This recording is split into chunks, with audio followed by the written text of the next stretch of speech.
बहुत सारे लोगों ने एक क्वेश्चन किया है कि वो चाइना के अंदर अपनी कंपनी फॉर्मेशन करके अपना बिजनेस स्टार्ट करना चाहते हैं, उस कंपनी की बेस पे वर्क वीज़ा लेकर यहाँ पर रहना चाहते हैं, तो उसका क्या प्रोसीजर है, क्या कॉस्ट आती है, क्या डॉक्यूमेंट्स रिक्वायर्ड हैं।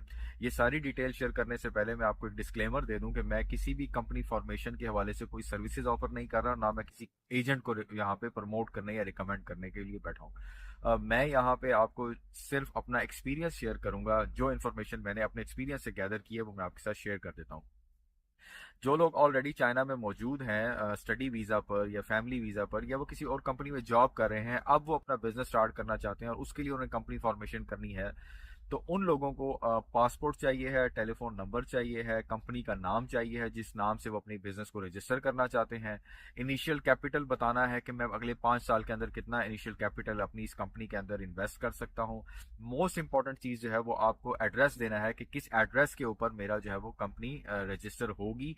आपने वो रेंटल एग्रीमेंट देना होगा।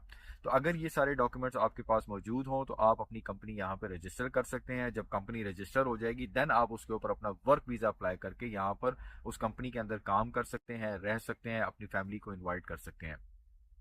जहाँ तक बात है कि जी कॉस्ट कितनी आएगी, कंपनी रजिस्टर करने की cost different cities, different province के अंदर डिफरेंट है, बिकॉज वहाँ पे ऑफिस की जो रेंट है वो डिफरेंट है। ठीक है, लेकिन अगर हम एक रेंज की बात करें तो तकरीबन 7,000 से लेके 20-22,000 यौन पर इसकी जो है वो कॉस्ट आ जाती है कंपनी फॉर्मेशन की।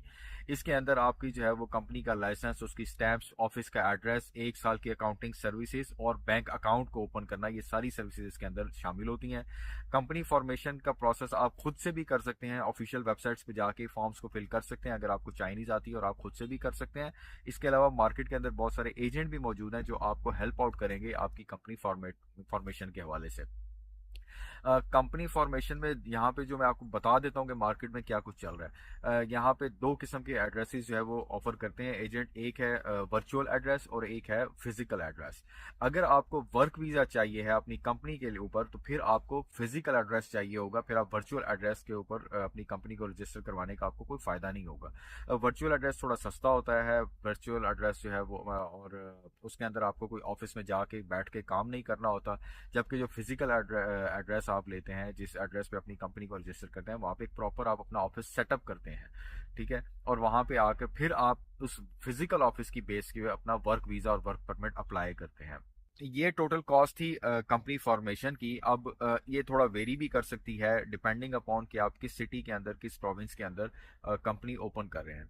ईवू के अंदर अगर आप कंपनी को रजिस्टर करेंगे तो वो ज़रा सस्ते में रजिस्टर हो जाएगी, ईवू एक सस्ता सिटी है। जबकि आप ग्वांजो में या शनचन में कंपनी रजिस्टर करेंगे तो यहाँ पे ऑफिस जो हैं वो एक्सपेंसिव हैं और यहाँ पे वीज़ा पॉलिसी ज़रा टाइट हो चुकी हैं। यहाँ पे आपको पहले इनिशियली नई कंपनी जब आप ओपन करते हैं तो शॉर्ट टर्म वीज़ा मिलता है 3 मंथ्स का, 6 मंथ्स का।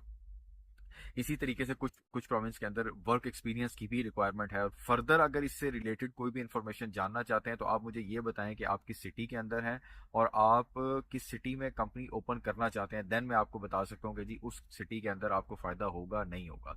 ज़्यादातर मेजॉरिटी लोग जो है वो कंपनी ओपन करते हैं ईवू के अंदर या ग्वांजो के अंदर या तुंगवान के अंदर या शनचन के अंदर। इसके अलावा फोशान भी एक अच्छी ऑप्शन है, और इस वक्त जियांगसू प्रोविंस एक ऐसा प्रोविंस है जहाँ पे आपको गवर्नमेंट जो है वो इवन फॉरनर्स को free office, free warehouse जो है वो दे रहे हैं। वहां पे भी आप अपनी कंपनी को रजिस्टर करके वर्क वीज़ा ले सकते हैं।